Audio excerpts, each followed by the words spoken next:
What is going on this morning? What's happening Facebook? What's going on Clubhouse, man? What's going on YouTube? This is your boy Big Mar, man, coming to you live from the Genesis block. We are just so ready today to give you the best in cryptocurrency, Bitcoin news, and just find out what the world is going on in the world of Bitcoin. What's going on, Bitcoin Zay? How you doing, man? Man, doing great this morning. Glad to be in here on the Genesis block. Yeah, so what happened this morning, man? Tell us a little bit about what happened last week. I know there's some stuff that went down last week that we didn't even get to discuss because, you know, the week had a lot of goodness. So what's up, man? Oh, yeah. So we have 4 main stories today and from last week that came up. So the first one we talked about today, of course. Ethereum went past its all-time high of 3,000, and Vitalik Buterin is the youngest crypto billionaire, I believe, or one of the youngest. So that was interesting news. They're actually worth more than Bank of America now. And it's crazy that a 17-year-old kid built a project that in 10 years passed Bank of America. And when I tell people that's why, you know, the summer camps are important, some of these kids are going to eat your lunch. And I think Vitalik is a good example of that. So we discussed Ethereum having that price movement. We also talked about Taproot.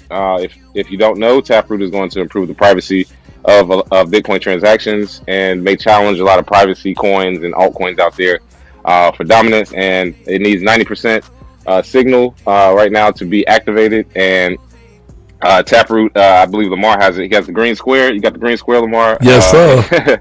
Yeah, I think Jack tweeted it out, and a lot of people jumped on. I got to throw the green square in mine too. But this reminds me of SegWit. You know, 2017, everybody's pushing for SegWit, and we got to see where people's, where their intentions actually lie, because people like Coinbase and others didn't join SegWit, so we could see that. I think Taproot's going to be similar, and it should. People will have 3 months to activate it if you are a miner. The next story we talked about, well, this is sort of a combination of two. I don't know what's up with the FUD for Bitcoin, but between Bill Maher and Charlie Munger this past weekend, we got some good ones, man. And if you haven't checked it out, Bill Maher on his show, he has an 8-minute segment talking about Bitcoin and cryptocurrencies, that they're a joke, and that Bitcoin mining is the bane of all existence. And of course, that is not true at all. We know Bitcoin has incentivized clean energy use, 75% renewable energy. If we just cut off Christmas lights, that's more energy than what Bitcoin uses. So it's an asinine argument. But Bill Maher, he basically looked like a ventriloquist dummy for Charlie Munger, who also came out and said that he said Bitcoin is disgusting and it's the bane of civilization as well. Charlie Munger, again, 97 years old. He made his money with a lot of stocks we didn't even have access to as black people. So a lot of his wealth, him and Warren Buffett, is built, I believe, 4 out of his top 15 holdings with Berkshire Hathaway are banks. And one is Moody's, another one's American Express. So he has a vested interest in seeing Bitcoin go down. So, Charlie Munger hates his success, but that was our final 2 stories that we discussed the most. I don't know what it is, but the FUD is coming back out. Yeah, man. Yeah. And I think that's what we're going to talk about at the top of the hour. Let's get on this FUD. Like, let's talk about some of the FUD we've heard, and then also maybe debunk some of it, right? So just like Zay said, like, if we wanted to really care about the economy, care about energy usage, care about the environment, let's say, you would just get rid of Christmas lights.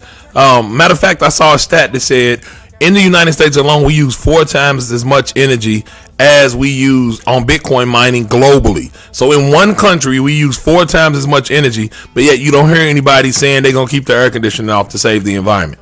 So we got to understand that this FUD is coming from somewhere. It is being pushed. This agenda is being pushed. And the bad thing about it is that people don't do their research, and all they do is run with the FUD. What do you guys think about that as a panel?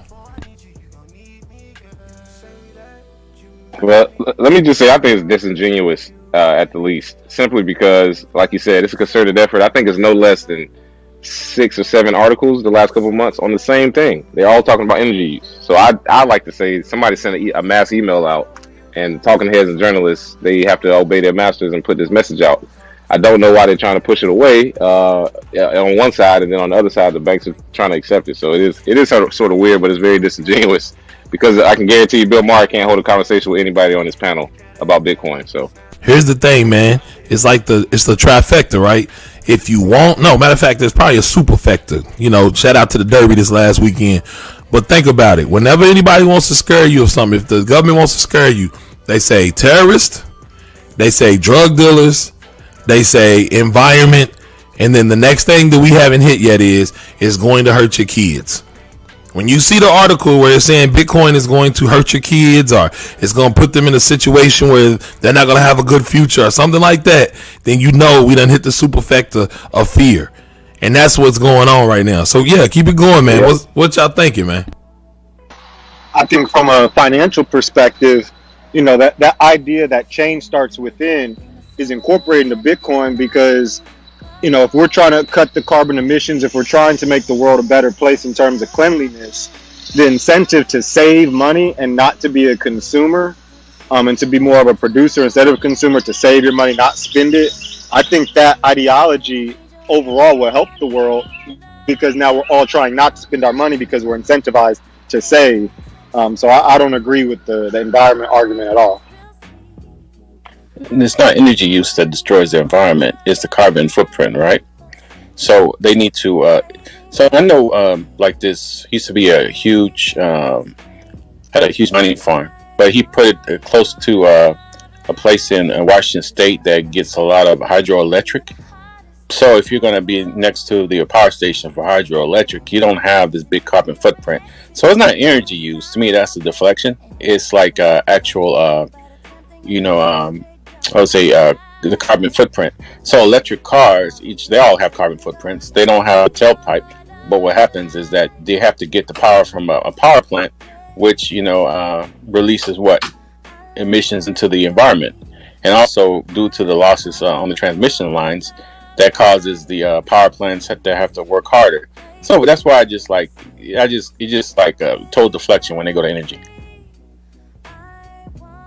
Yeah, what do y'all think? Talked about, I'm sorry. One more thing is about the. I'm sorry. I was about to stop by. I just remember when we talked about beef and the methane gas from the cows. Yeah. So we just might as well just go vegetarian.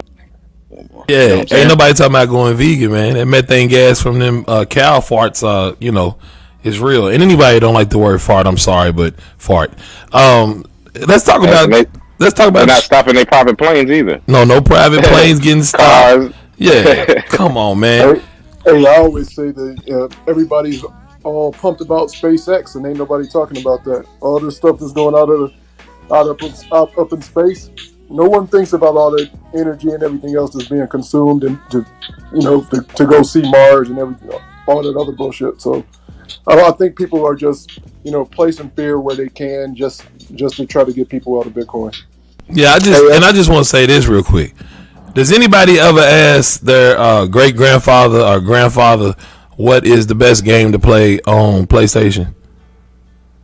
You understand what I'm saying? Like, does anybody be like, "Hey, man, this what app should I get?" When it comes to technology, so when Charlie Munger says something like this, he clearly don't understand. Like, it's me going into banks and talking to their board of directors, and everybody at that board looks like Charlie Munger.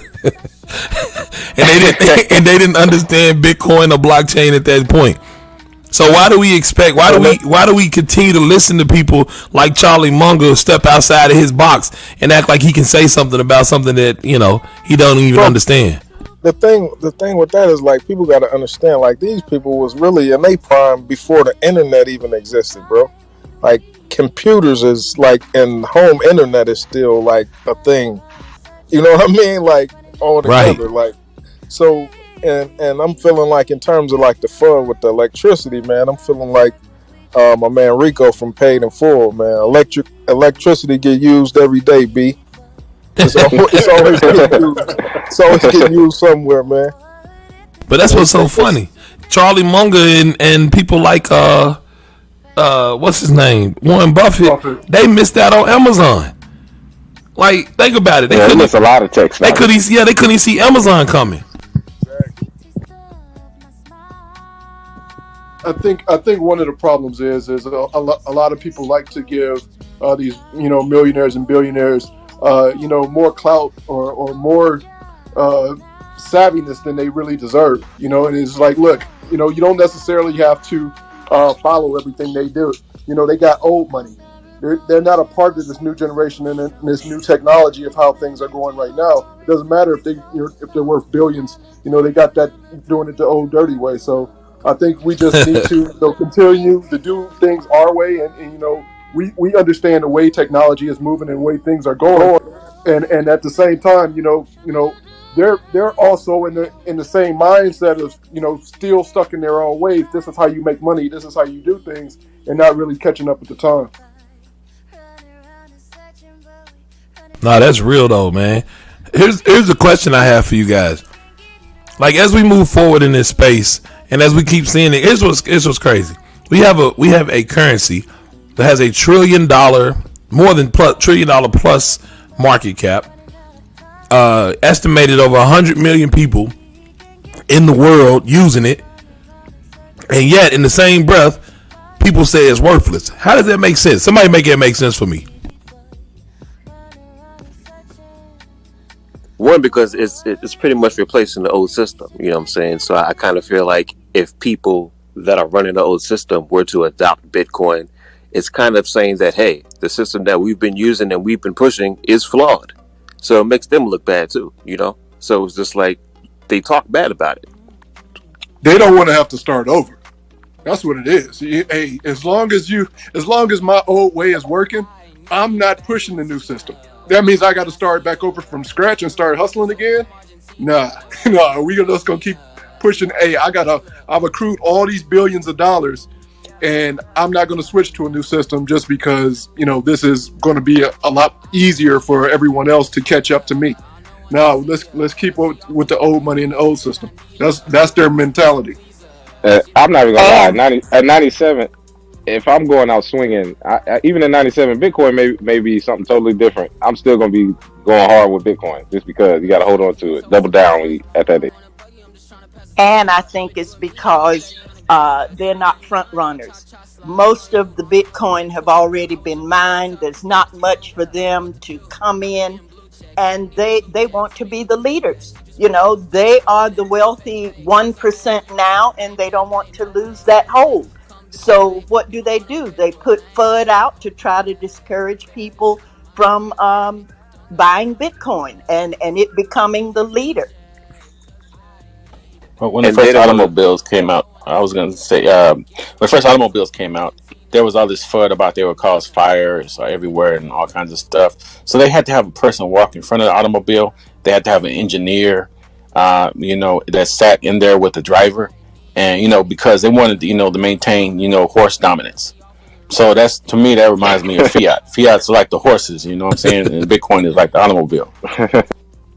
They had to keep horse dominance. That's funny. But that's real. Corey, go ahead. Yeah, go ahead, Corey. No. I like your comment a little bit better. No, I think here's the thing, man. I think as we keep going forward, we're going to get more FUD. Like, I guess with this large panel up here of people who've been in the space for a while, what is some of the most ridiculous FUD you've heard? I just want to hear some ridiculous FUD. And for everybody who don't know what FUD is, let's make sure we break that down for the folks. It's fear. What's the next one, y'all? Uncertainty and doubt. And then the last one, doubt. So it's fear, uncertainty, and doubt. And the only reason why I had them say it because whatever I'm eating over here is too spicy. It's getting my throat. But so yeah, y'all give me some ridiculous FUD that you've heard about Bitcoin. I think the thing about the cost to the environment, every time I hear that, it just makes me like, when people are mining coins, the metals to make coin and transferring, like if we look at the impact of the current system on the environment, it's horrendous. And for the people to talk about the miners, it's almost like someone saying that the internet is destroying the world because people are using the energy.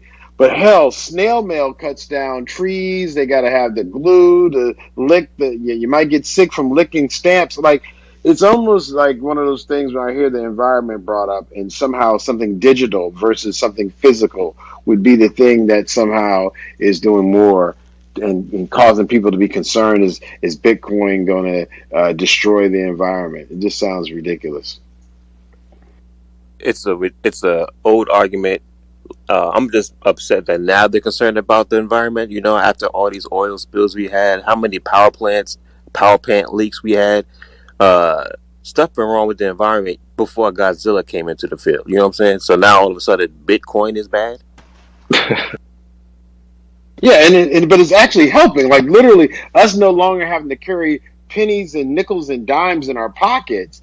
I mean, again, just literally transporting after just mining itself is a dirty, like mining metals. People have been killing folks for these silly rocks that we call precious minerals. And then literally the paper dollars that are made from, again, a whole convoluted process that somehow say that Bitcoin, to me, is synonymous to saying the internet is somehow destroying the environment versus using snail mail envelopes and paper. So, 100%. Here's the question, though. I'm going to read this quote to y'all. I don't welcome a currency that's so useful to kidnappers and extortionists and so forth, nor do I like just shuffling out of your extra billions of dollars to somebody who just invented a new financial product out of thin air. Don't that sound like the you dollar? build a financial product? But don't that sound like the dollar? Don't that sound like the dollar, though? Exactly. It literally sounds like the dollar. And it literally like, well, we just made this piece of paper. You used to have gold behind it, but we made this piece of paper so you can trade around the piece of paper instead of the gold. And then we also are probably the biggest form of currency for kidnappers, drug dealers, extortionists. Let's go down the list. Like the U.S. dollar, because it's a global reserve currency and because people will take it all over the world, people use it for those types of crimes everywhere. So it's just, I don't know, man. And I just want to let y'all know that quote came from Charlie Munger. That was Charlie Munger's actual quote about Bitcoin. And nobody questioned him on the dollar at that point. One quick Google, you can see Bitcoin is, I think, 0.3% is used for illicit transactions. I mean, it's not even a conversation at this point. It's literally just him defending his companies that he owns, basically.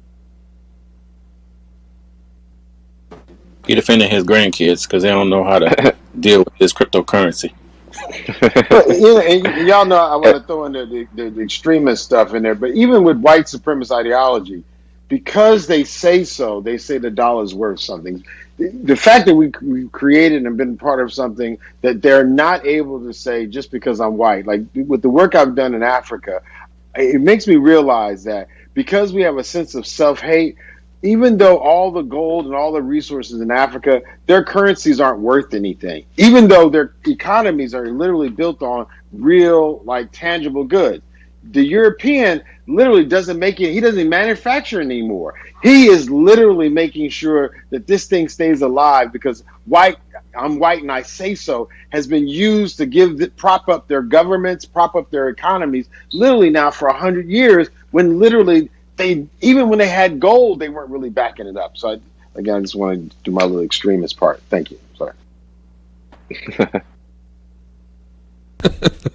Always welcome, Brother Sinclair. Always, brother. Always, brother. brother. I mean, yeah, the FUD for Bitcoin is very similar to the FUD for Black people, right? It's misrepresented in the media.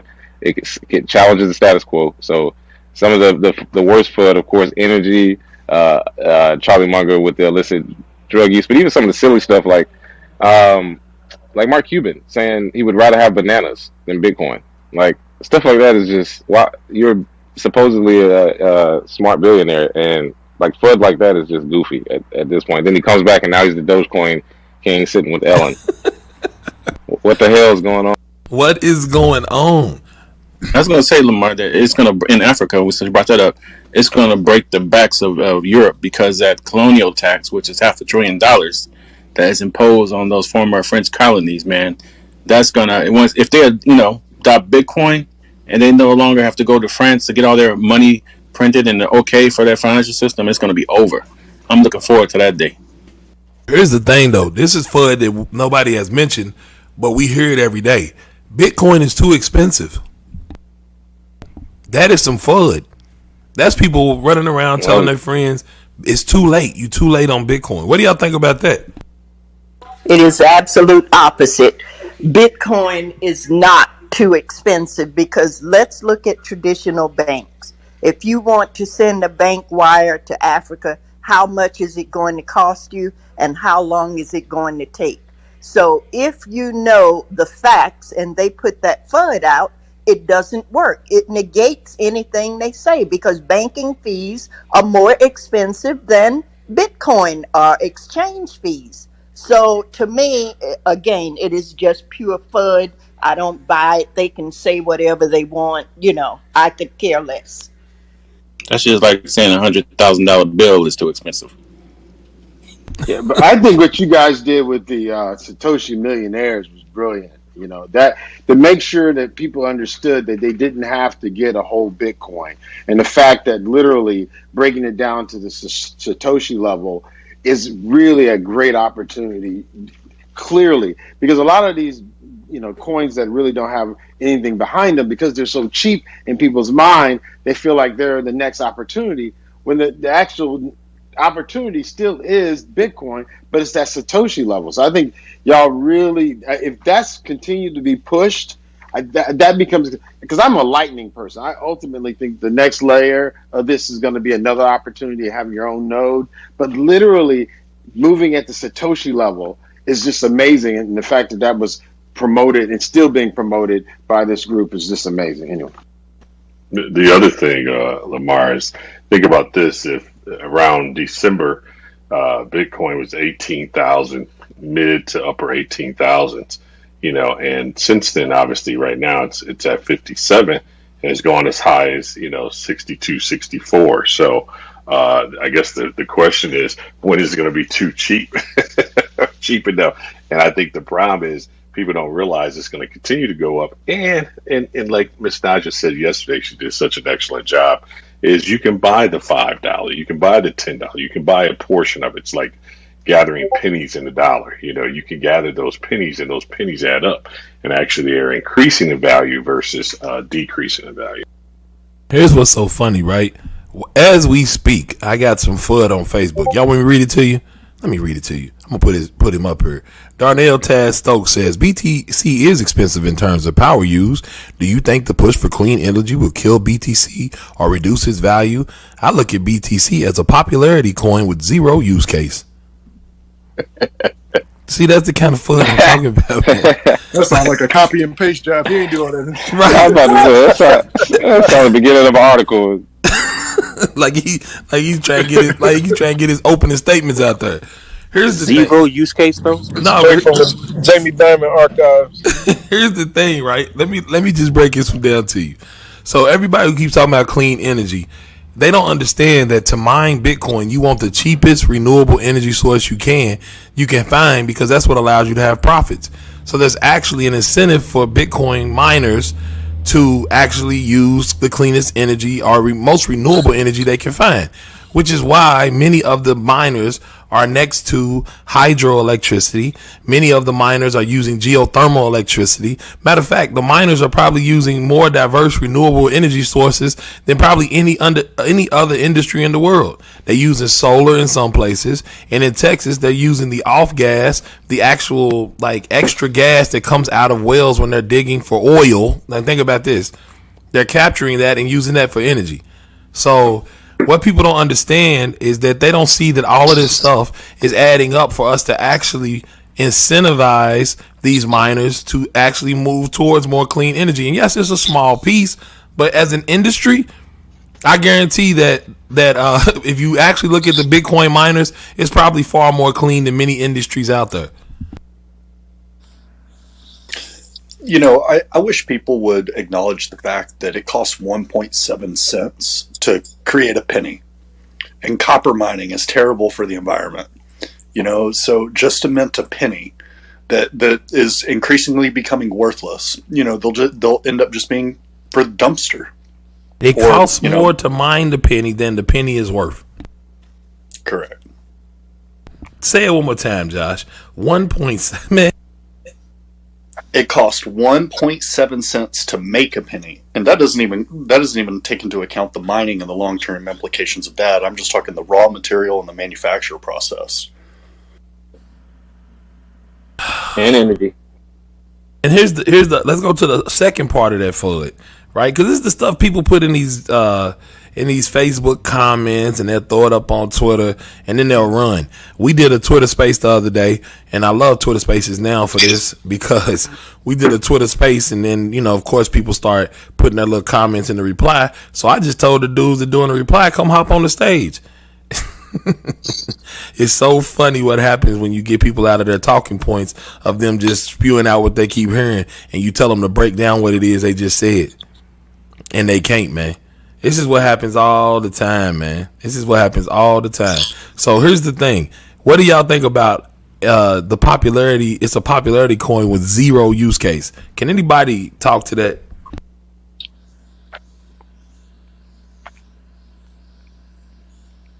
I mean, the use case is that you can now save your money and watch it grow at a faster pace than inflation.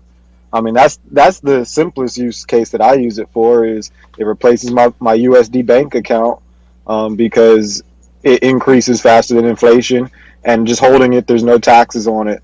So for me, that is my use case.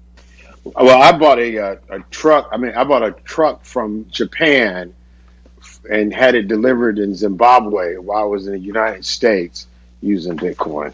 So I'm very clear that if you're doing anything, multiple countries, and trying to get it moved in the physical space, Bitcoin is amazing. So, you know, and I do get people say, well, you use your Bitcoin. The reason why I do Bitcoin is I actually use it. So I use it, I do save it, but I use it. And I think that's going to be better in the long run for the ecosystem. But literally, if you're doing like buying large purchases and want to make sure it's secure and quick, Bitcoin's amazing. Plus, you know, Japan is like I think it was the first nation to recognize it as a legal form of payment, and they waived the consumption tax if you use Bitcoin for like purchases. Just after what Brother Sinclair was saying. Another thing I would say use case is like when I had to do some kind of like some consulting, I guess you say at work, or and I needed some low cost like translations, or I would use Bitcoin to pay the person in different countries to do that. So that's the use case. I didn't have to go through a Western Union. I didn't have to go through any other place to do that, and it was received within a few minutes. I don't even understand why people don't understand that having an actual store of value, something that keeps your purchasing power, is huge. And I think it's because we live in the United States where we haven't had to deal with crazy hyperinflation. But you look around the globe, people need a safe place to keep their wealth. People need a safe place to hold on to their purchasing power. We just haven't hit it here in the United States. But the way lumber and all of this other stuff is shooting up is from a cost perspective. Gas, somebody said that on average right now in California, gas is going around $4 right now. So we ain't even hit summer yet, right? It's like it's been $4. It's been $4. I remember when it was $5. Yeah, it was $5. Yeah, it was $5. Yeah, I live in California. I got an electric car, so I don't have to worry about it. But listen, it was interesting yesterday, kind of to these points. I happened to watch on YouTube the kid who put that money into Dogecoin, and it went up. And he had some interesting analysis. It basically was, hey, once I get to a certain number, I'm going to take it out and put it into Bitcoin because I understand Bitcoin is the gold. But the problem is that most people don't know that number. We were talking about this all day yesterday. It's like it was Saturday maybe. My days are running together, but yeah, most people just don't know that number, so they do that, and then they say, "Oh, I got a number in mind," and they don't realize a million people got the number right before that number. Right. Yeah, he did give a mad respect to Bitcoin. He was, he recognized that that's the granddaddy, and that's even though he made this what we would call very risky take, it happened to pay off in that time. But and here's the other crazy thing: how many other people are going to be making those type of risk versus just doing the simple thing of putting your money in? I keep showing my wife, so look, baby, just put your money in and look this thing grow. This is incredible. Well, Elon Musk is probably pimping folks that way. He gonna hype up Dogecoin, and then take all those winnings and put it in Bitcoin, and then just drop the bottom out, because it's definitely a pump and dump scheme. And all of us who've been on here for a couple of days know that, you know, it may not be today, but there used to be a thing called OneCoin. Like, there's so many scams that happen, and folks, you know, literally argue with you that they were real. You can't be true. And some of these scams literally lasted for years. Not even like, it wasn't just a month cycle or a peak cycle. So literally, if Elon Musk is put his money in Bitcoin and is playing around with Doge, most of these projects are literally taking people's Bitcoin and actually selling them these Ponzi, these fake tokens, so that they can acquire more tokens. I mean, more Bitcoin. I think some people said this on the panel before. Once it became so expensive to mine, one of the quickest hustles was just to come out with a white paper and a token and have people basically exchange their Bitcoin for these Fugazi tokens, so that was a better way to more quickly get Bitcoin, by telling somebody you have this token, or we say ICO. But it was always about Bitcoin. So again, if it happens this week, next week, when the bottom falls out, the people did this in order to get more Bitcoin. I wouldn't doubt in the future. You know how now we have like a lot of We Buy Your Gold shops. I think all of those are going to add to the bottom, and we'll also take your Bitcoin. Yeah, you're right about that. Definitely right. Let me go back. I saw a comment here on Facebook. Darnell, the one that I said put the FUD thing up. Let me come back. I might have to apologize. He said his comment was a basic question and not a FUD statement. He said he actually owns plenty of Bitcoin. Just was seeing what your thoughts were. Sorry about that, Darnell. It sounded very FUDish to me. But yeah, if it was just a question, we appreciate the question, bro. I just did. Whenever you see that kind of thing saying that it has zero use case, that sounds very FUDish to me. So yeah, thanks, man. Let's see who else we got on here. I'll keep trying to bring in some people from. So this is from YouTube. The talking points. This is BK keeps on taking bits. Carmelo is definitely one of the Gentleman Crypto fans. He said their talking points are pre-written and not very well researched, so when challenged, they are never prepared for battle, especially not with crypto warriors. We out here ready for war. So the FUD was what we wanted to talk about at the very beginning of the show, but this is the second half. And in this second half, I wanted to talk about some of the stuff that we're going to be having going on here at the end of the month. And the reason why I'm bringing it up is we got the FUD part, but how do we combat the FUD? And I think that's through education. So I want to let some people up here talk about what they're doing, because we haven't really done this on this show. Talk about what they're doing. My man Zay, Miss Charlene, all the mods. You guys talk about what you're doing throughout the month and what we've been doing on Clubhouse. Another thing that I wanted to announce is that last week we were able to give away at least, we made 6 Satoshi millionaires directly in the club. We gave out an additional 3 million, and people who are members of Black Bitcoin Billionaire that had signed up for the Satoshi Millionaire Challenge, our distros were able to get all the funds out to everybody on the list. Somebody hit me up and said, man, I got them, but I didn't know, so they expired. Are you going to send them again? Listen, I'm going to tell all of y'all, it's too many of y'all. If y'all not accepting this free Satoshis, I don't know what to tell you. Like, real talk. If you're not going to accept the free Satoshis, please accept them. I sent a whole email out to tell everybody, if you see them come in your wallet, please accept them. They're from our ambassadors. There's too many of y'all for me to send each one of y'all individually. So shout out to the ambassadors that helped us get that thing done. But again, the Satoshi Millionaire Challenge is still going on for you. But as far as signing up and getting the actual coins, we have closed down the signups.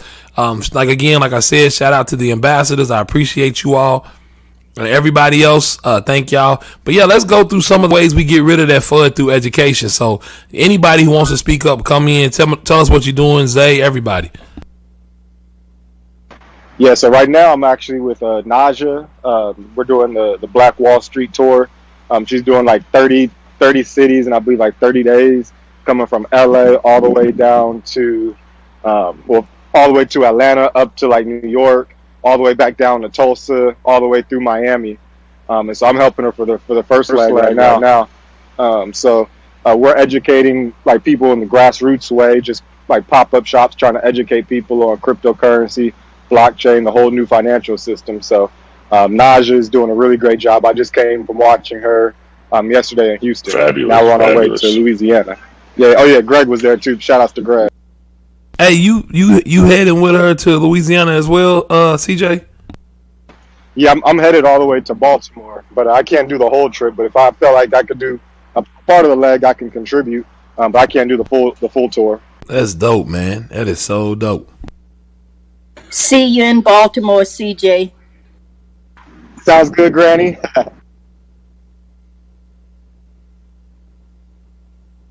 I just piggyback Lamar. I mean, yesterday was awesome. Just and you saw the need for us to be in those places with Naja because there were so many people. You know, the people they want knowledge, and so they were able to come up to us after she got through speaking, which was phenomenal.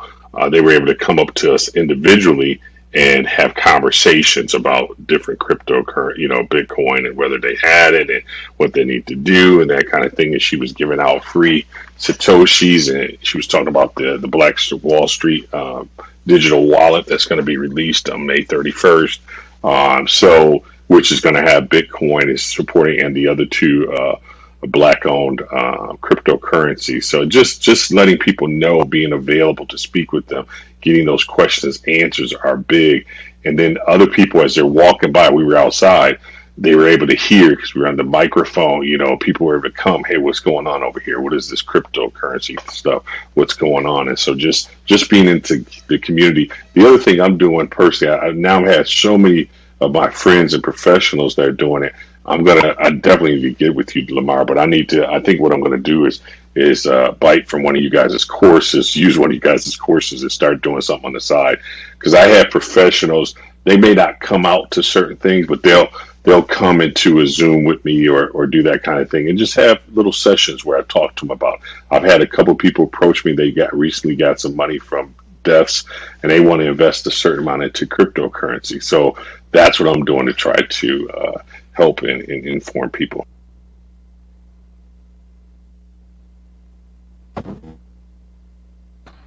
Well, I would say coming up for myself, Bitcoin in Black America 2, getting shipped this month. Thanks for everybody with the support. The Black Bitcoin Billionaires and Bitcoin in Black America, of course, book tour in Miami in June. That'll be the first date officially to get started, going all the way through December. I'll have a Google Sheet out soon for signups for different cities to go to.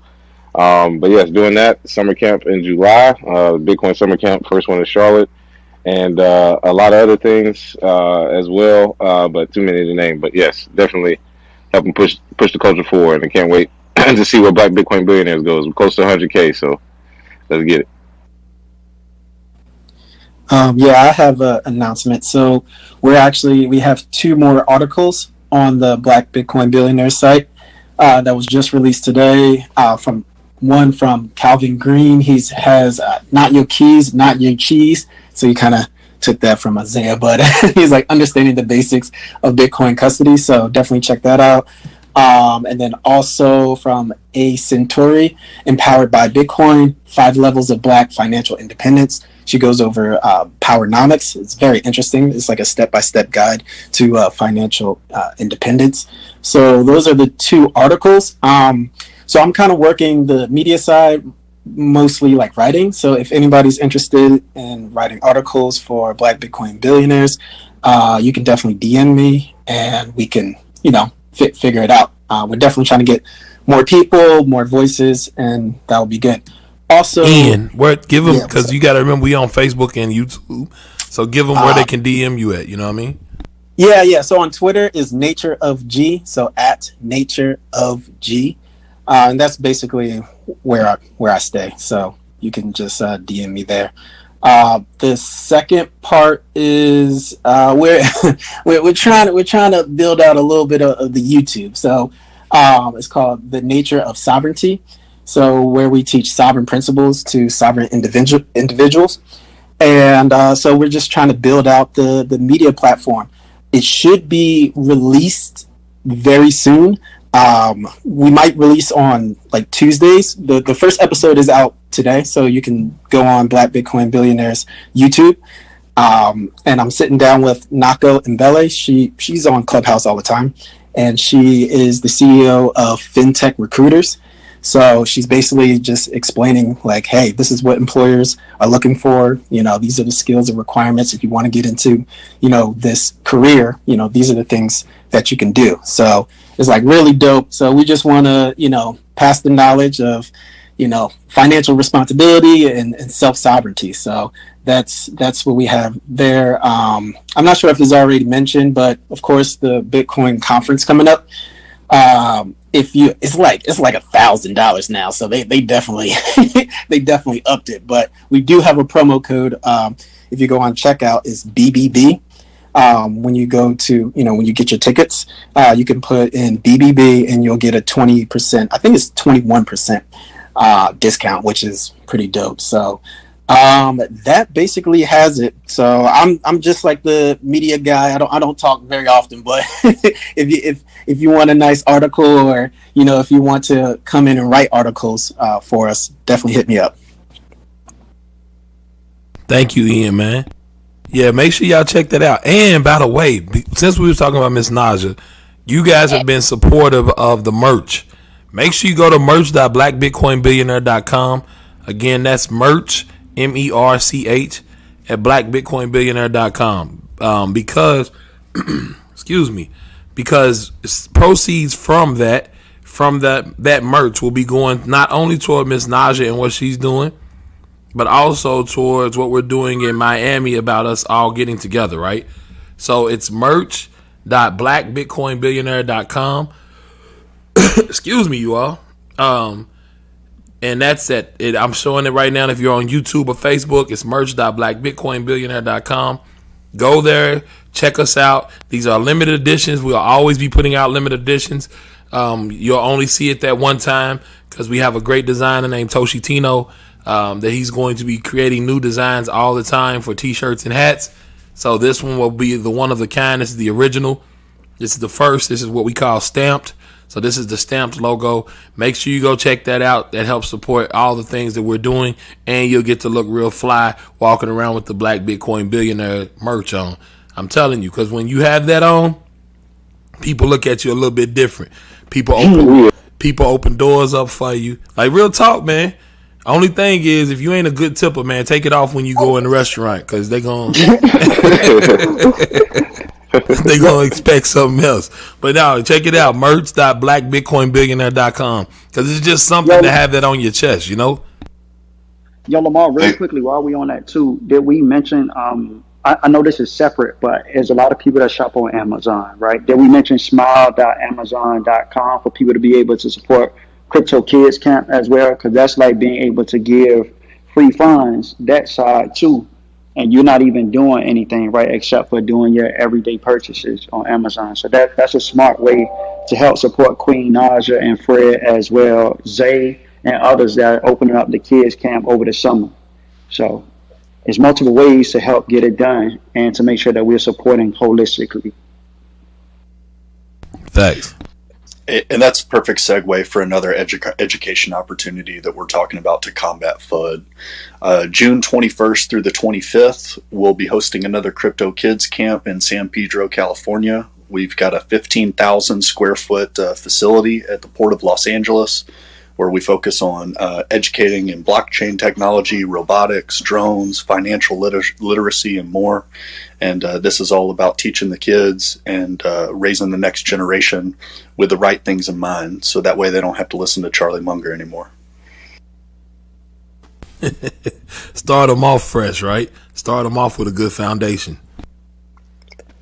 You know, I like Charlie too. What did Charlie say? He tried to put down Bitcoin or something? What hasn't him and Buffett said? They called it rat poison. They called it other things. But I mean, what? Yeah, but I mean, this information been out there, bro. It's been out there. But see, here's the thing, right? And Buffett will tell you, Buffett only invests in what he understands. So he doesn't understand that he's not looking for it, right? So a lot of his younger portfolio asset managers are actually purchasing Bitcoin and or being involved with blockchain companies. So Bitcoin is being added, or they're getting access to it and benefiting from it, but he's not directly doing it. So he'll tell you he has people that are doing other things. Their portfolios and what they're doing looks really significantly different from him, right? And here's the other thing too. Buffett did not really understand technology. Think about how late he was to the game against Apple and some other things like that, where everybody else saw the power and potential of it. So he literally missed out on tens of billions, probably at this point in time, hundreds of billions of dollars that he could have made through Apple and others. Like really and truly, Buffett is making more money from dividends that he's receiving, which are payouts from Apple and other companies, than he's actually receiving from the stock. That's crazy to think about it, but I mean that's what Tesla has done as it relates to Bitcoin. They're receiving more money, more profit, although it's slightly unrealized, although he did realize 101 to 111 million dollars of that from Bitcoin, right? So it's okay. I would say it's okay, right? I'm not listening to people that are not even involved in the space. You told me you invest in what you understand. That's cool. You don't understand it. I do, so I'm gonna invest in it. And that's what we've done. We didn't need the billions. We didn't need the hundreds of billions to invest in the technology. We just needed to read 9 pages, put in some more hours, get around the right people, and make the right moves. So that was it. That's all that it is. Anyway, I yield. We don't listen to everybody, no matter how great they are, because their knowledge in one space does not make you an expert in another, no matter how much money you have. Because Bitcoin isn't about the money that you have, but the level of understanding and the independence, right? The freedom. That's what we about. The money is just a huge plus. It's a great plus, by the way. But anyway, this is Ryan. I'm done speaking. What's up, everybody? How y'all doing? What's How y'all up, living? Ryan? How y'all feeling? And just to add real quick, one of the things I've been doing to combat FUD is simply educating myself on how to utilize Bitcoin and what Bitcoin is constantly. I'm surrounded by people that are knowledgeable of it, and I'm also pointing people in the direction of where they can get proper information. I'm telling people go to the Black Bitcoin Billionaires. I'm also sending people Bitcoin so that they can see it work for themselves. So that's what I'm doing.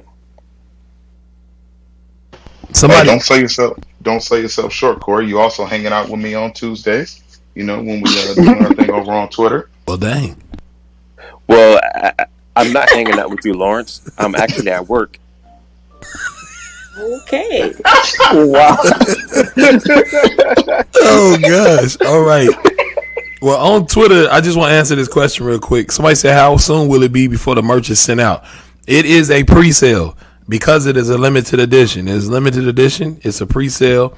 We'll probably start sending out shipments real soon, but just know that it is definitely a pre-sale on the site right now. So you paid, and we'll get it out to you when we can. Listen, we all good for it. We got the shirts. Everything's good. It's just that we making sure that it's a pre-sale. Because if it is a limited edition, we can get it all. We can have far better understanding of what it's going to take for us to get them printed if we know exactly how many to get, so we won't be sitting on a bunch of inventory. I think we're gonna be doing the face mask too, right, Mar? Yeah, I think we're going to do some face masks too, potentially. But to be honest, Tino, we might have to do those after this drop. You know what I'm saying? That might be the next. That might come with the next drop. Gotcha. Just because, like I said, the big thing is, y'all got to realize this was not a business.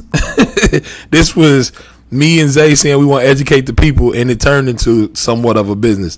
So we're not trying to be sitting over here I'm not trying to sit over here with a bunch of T-shirts in storage. You know what I'm saying, for inventory. So y'all better get them while they hot, and they moving so fast right now. And when they gone, they gone. I'm just letting y'all know that. So make sure y'all go to merch.blackbitcoinbillionaire.com. And also, the faster y'all go ahead and sell them out, the faster I'm going to just go on cut Miss Naja a full check and not have to give her drips. You know what I'm saying? Hey, so that's what we talking about. Yeah, that's real. Yeah, that's what's up. Miss Naja didn't even know we was doing that, but I was like, we got to. Because this is the thing, man. We ain't going to support ourselves. You feel me? Like, who else is going to support us?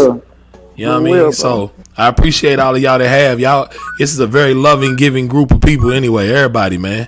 So yeah, And thank Mark, y'all. Yeah, what's up, man? Mark, that's what I was thinking too, right? And we were in a room with Mike Jones like yesterday or so, and he was talking, right, and we hit on the spirit of generosity. Who? Mike Jones. Who? Mike Jones. Okay, I just made sure. Who? Mike Jones.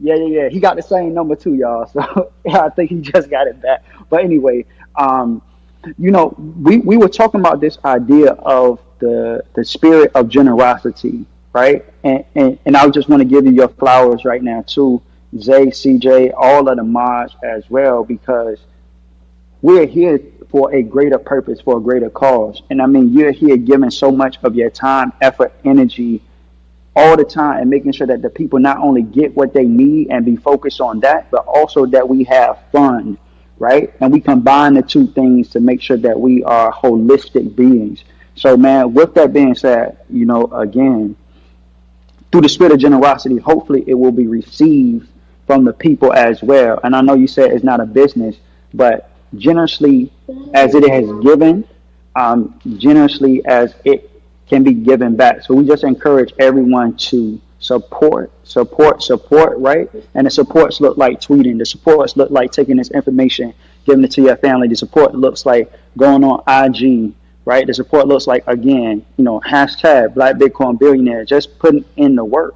The support can even look like just going to smile.amazon.com, selecting Crypto Kids Camp as your charity, and you're not doing anything that you don't normally do on a daily basis or weekly basis if you're using Amazon. So let's all make it happen. It's not always about giving of money, but making sure that wherever you fit in, you get in, and as much value has been given to you, you share that value with others. This is a community. We all about building. Again, if you want to go fast, go alone. Do your own thing, but we're trying to go far. So therefore, we are truly going together. It's BBB. Yeah, and for the just to follow up on what Ron was saying, like, people who are religious or they believe some of y'all don't want to handle the truth, but when you sin, God does not walk away. He just turns his back. It doesn't always have to be money, like Ryan said. Whatever you can contribute, it's much appreciated, because like Tupac said, reach one, teach one, teach two, teach four, teach mo. He had a dream that Okay, so went from pop to nip. That's what I'm talking about, bro. I just realized something. I was over here setting up some preacher chords for Ryan, and I put it on mute. I put it on mute. I put it on mute on Clubhouse, but everybody on Facebook and YouTube, they heard the preacher chords. What you using? C-Dub? You using C-Dub system? I was trying to find some because I ain't got my keyboard in front of me. I was gonna give you some. I was gonna give you some chords. Heck no, I played one song, but I could have played them chords for you. I was like, man, Ryan done hit his stride. Somebody about to take up an offering around here, boy. I'm trying to tell you. Hey man, sure. If they want to take up their offering, they can easily go to. Y'all can easily send, Cash App Lamar. Send some funds over so we can continue to give it to the people. Go to Black Bitcoin Billionaires, right, and make sure that happens. Here's what I will say really quickly, though. Mm-hmm. Everybody that's on this stage, we're not here to take from you. We only here to give. So if you ever see any of us in your DM asking for anything, be like, nah, that ain't them. That's not BBB, right? Right. The only thing that we're here for, we will give you some sat so you can stack, right? That's it. So don't fall for the scams. Come to the rooms. Don't get jammed up. And yeah, let's keep it moving and grooving and meet in Miami. That's it. It's so funny, Ryan. Look, people on YouTube, they're like, Lamar taking us to church this morning. I'm sorry about that. That's what happens when you try to do an off-the-cuff production, man. I try to hurry up and throw a little preacher chord in there. They all here going, amen, Ryan. Amen. You wildin', bro. You throwing some sauce on it. But real talk, what Ryan said is real true, man. Like, we have to support one another. And to be all the way real, y'all have supported, so I can't even say nothing. Many of you all have given to the fund. Like I always say, most people don't know, but the first people to give to Black Bitcoin Billionaire people were Black Bitcoin Billionaire people. Like that was the first. Say so. It was just sending money to my Cash App, $Lamar, right? That's how we was getting money to the people. Then the companies jumped in. They started giving money to the people, right?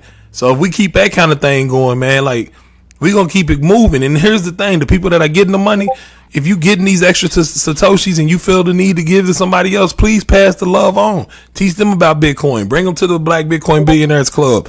Get them on the Genesis Block on YouTube. Make sure you check out the new show that my man Ian's putting out on YouTube as well. Subscribe to the channel.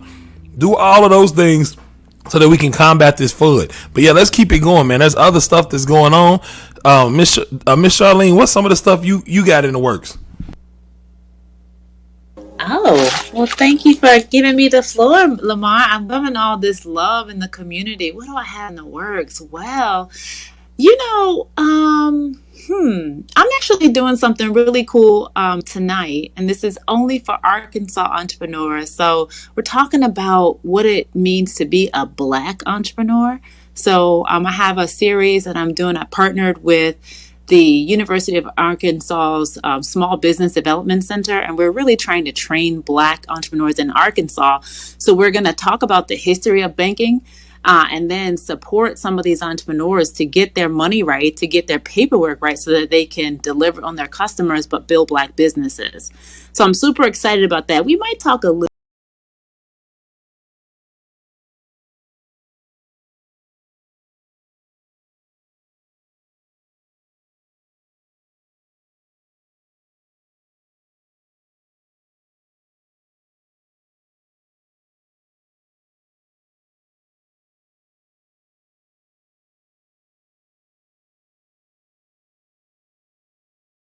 so we can make good decisions around our taxes, and we have the right people with us to manage our tax burdens. And so, and I truly believe that education is the key. Financial education, wealth education, Bitcoin education is so important for our community, because we know a lot of us haven't had the opportunity to have these conversations in our families and also among our friend groups. So it's super important. So Lamar, I'm excited. Like I'm talking to a group of Black entrepreneurs in Arkansas on Zoom tonight, and I'm gonna love on them and really talk about what it means to be a Black entrepreneur. How do you protect yourself? How do you protect your ideas? How do you make sure your small business banking relationship is one that's going to be fruitful for your business long term? So yeah, that's what I'm doing. That's what's up. Let's see who else we got out here. T-Mac, Jakumi. I know you guys got some rooms. Y'all do. Yes, I might sound muffled because I'm at a pharmacy, but can you hear me? Okay. Yeah, we hear you. Are you sure you're not being a street pharmacist, T-Mac? Hey, brother, why you had to put somebody on blast like that? But anyway, go ahead, bro.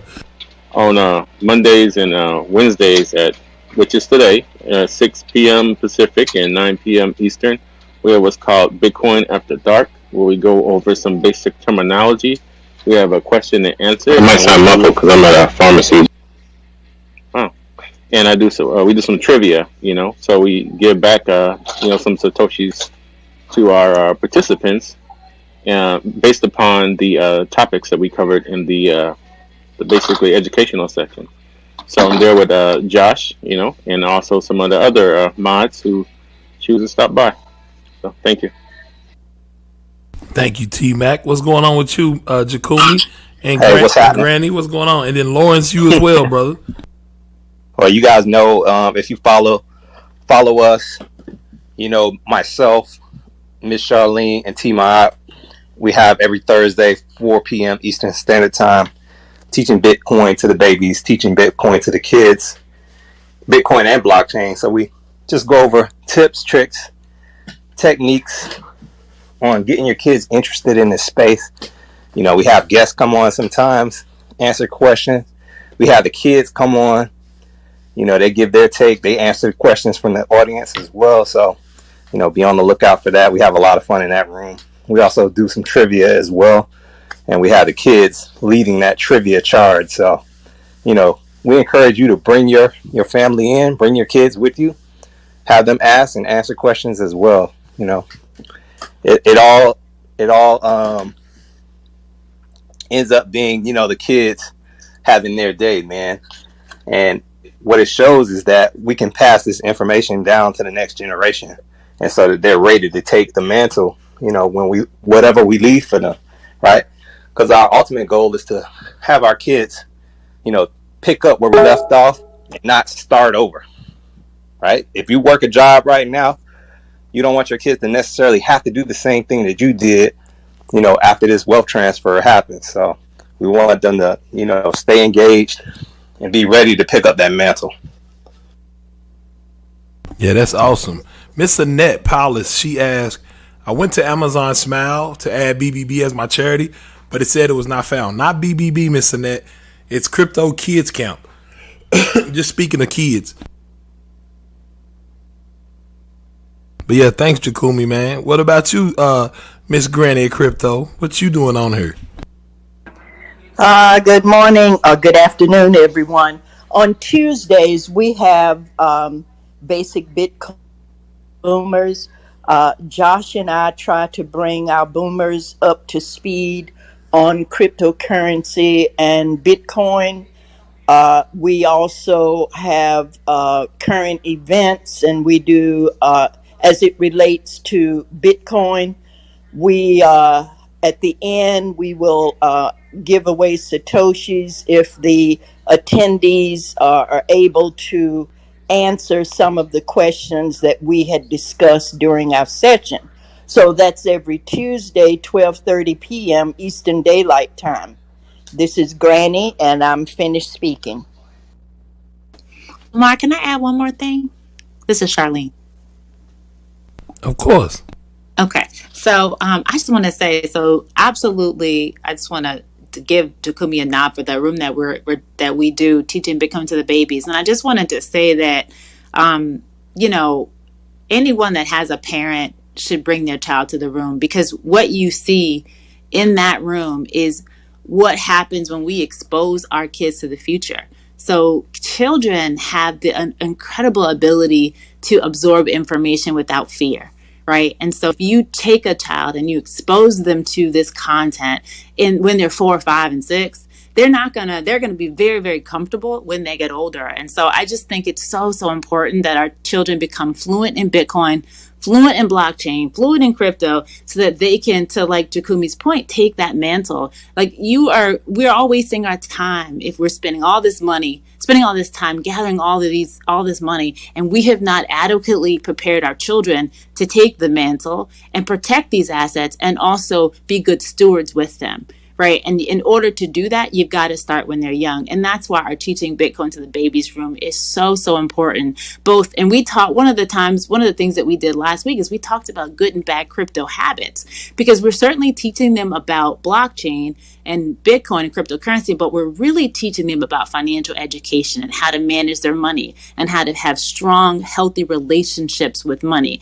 And as we know that sometimes in the Black community, traditionally, some of us haven't had the best relationship with money. And in the past, sometimes money is a signal for pain and trauma. But we want to push past all of that and start our children off on the good foot and allow them to really be forward thinking and be positive as they think about building their own financial future. And I just think it's so, so important that we're really thoughtful and intentional about what we're exposing our children to, particularly to how we're preparing them for the future. So I just wanted to say that. And I wanted to mention that the other room that's been really powerful in this space has been the scammer room. So it's myself, Josh, and Black Regal. We've had it a couple of times. Last time we had it on Wednesdays. I think this week it's going to be on Tuesdays afternoon. So the scammer room is where we talk about how to prepare yourself against these horrible cowards that are scamming the Black community. And I will say this room has been so powerful for me because you have people coming up, being absolutely brave and sharing their stories of how some, people have taken advantage of them. But the reason why it's so important to share these stories is that we allow ourselves to build as a community and to learn together. Because as Bitcoin becomes more more and more profitable. There are going to be more and more folks that try to take advantage of us. But this is an opportunity for our community to say, nope, we're not going to take it. We're going to prepare ourselves. We're going to get the knowledge. We're going to be on the defense, and we're going to call these scammers out and put them on blast, because we will not stand for them to prey on our community. We know what it's like when financial institutions prey on us, because we've experienced that. But we just want to make sure that in this new Bitcoin and cryptocurrency economy, those horrible incidences don't happen. So that scammer room is also really, really, really important, because it's a safe space for people to learn about how to protect themselves from scammers and fraudulent schemes, and also a place for people to share and understand how these scams work play by play. And we will be sharing some of that content on our website, because we just want to get the information out so you can protect yourself and your family and your investment. This is Charlene, and I'm done speaking. Thank you so much, Lamar. Thank you, Miss Charlene. And I think next up was, did I say Lawrence? Yes, sir. So yeah, Lawrence is not really a mod here just yet, because Lawrence has gone to Twitter Spaces and basically set up our since Ryan was preaching, set up our satellite church. Oh man, come on, man, come on. Look. You already got a minister on the stage already. Hey, literally right above my head. You got two of them up above my head. I am going to let Greg. He holds that space. He holds that space. Well, hold on, Ryan. You even gonna use up above my head as a quote as well? I hear music. He literally said the upper room. But yeah, Lawrence, music in the air up above my head. That's what Brother Lawrence. That's the actual song. Yeah, Brother Lawrence. Y'all be good. Brother Lawrence, senior pastor of the Twitter Spaces, Black Bitcoin Billionaire. What's up, man? Thank you very much. Give honor to God, Big Lamar Wilson, and all the mods on the panel. I'm joking. So thanks, Lamar. For me, there's really two main things that I'm doing. I consider myself, like Lamar said, pretty much the unofficial BBB Twitter affiliate. I hang out on Twitter and Twitter Spaces. Over there, I just recently started a education and news room that I host every Tuesday at 2 p.m. Pacific called BTC Tuesday.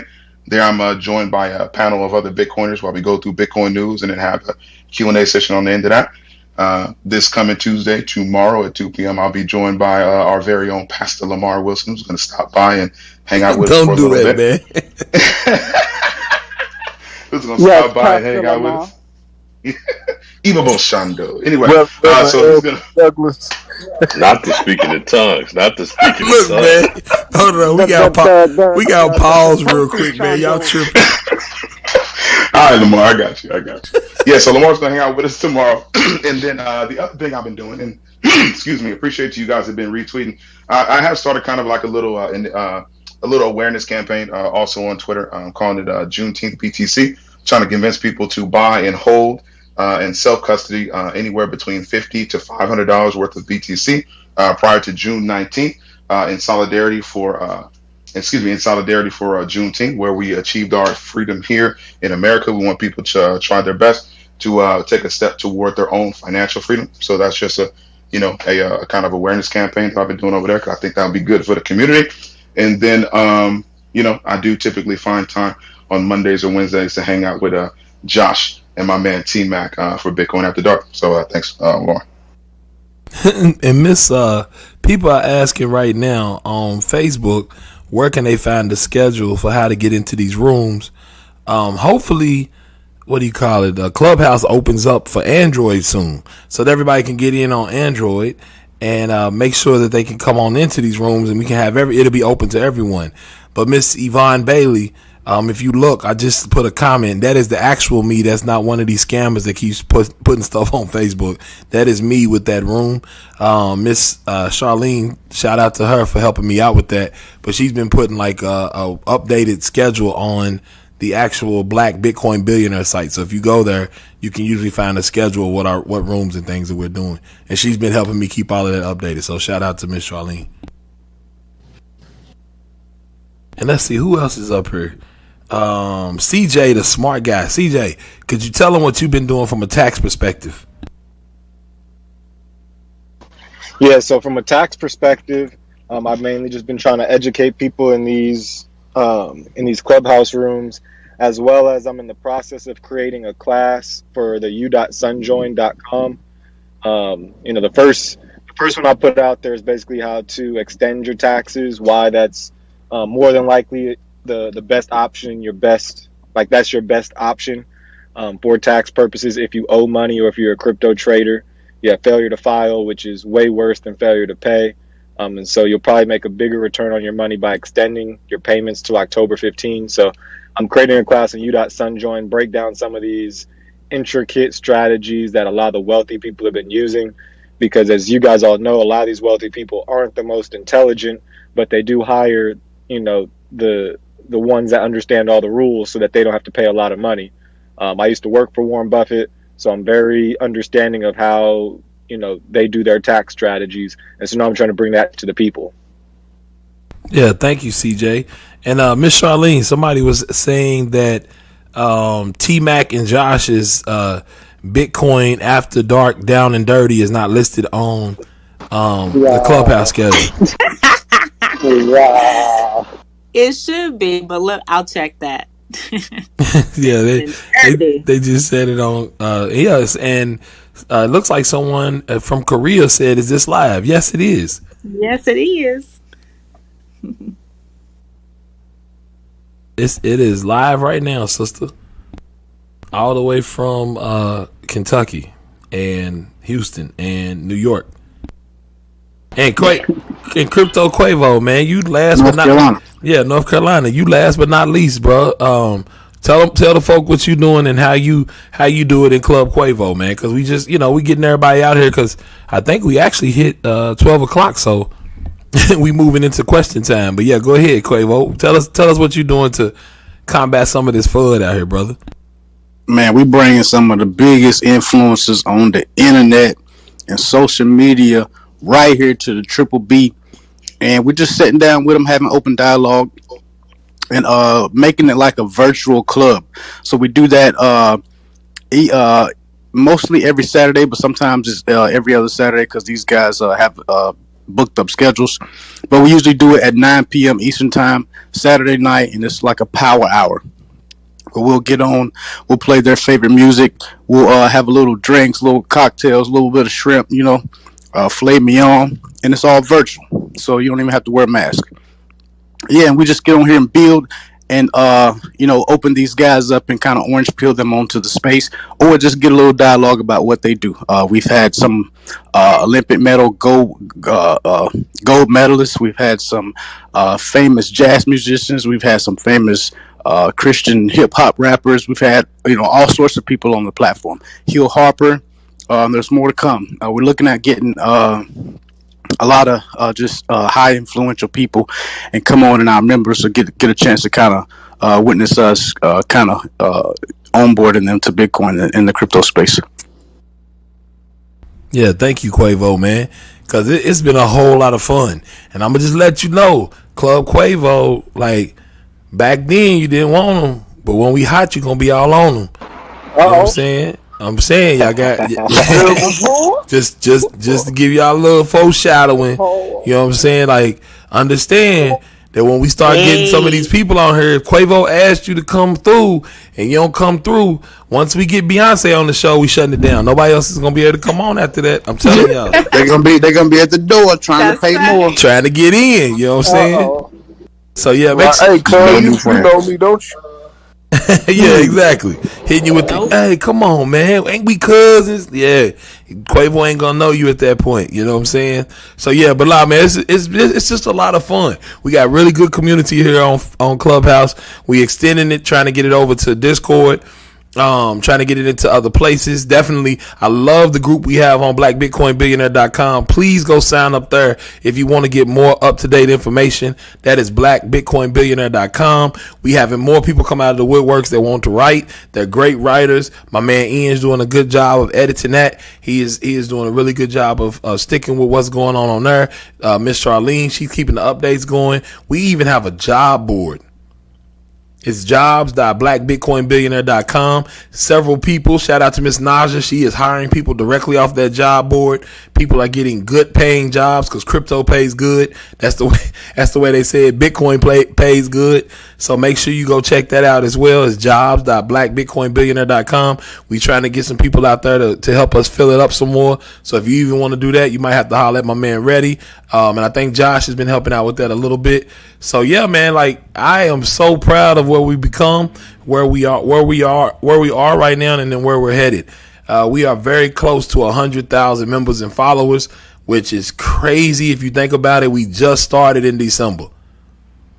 So in that short amount of time, we almost have more people than a small city that are attached to Black Bitcoin Billionaires. I'm gonna tell you how the universe worked, Lamar.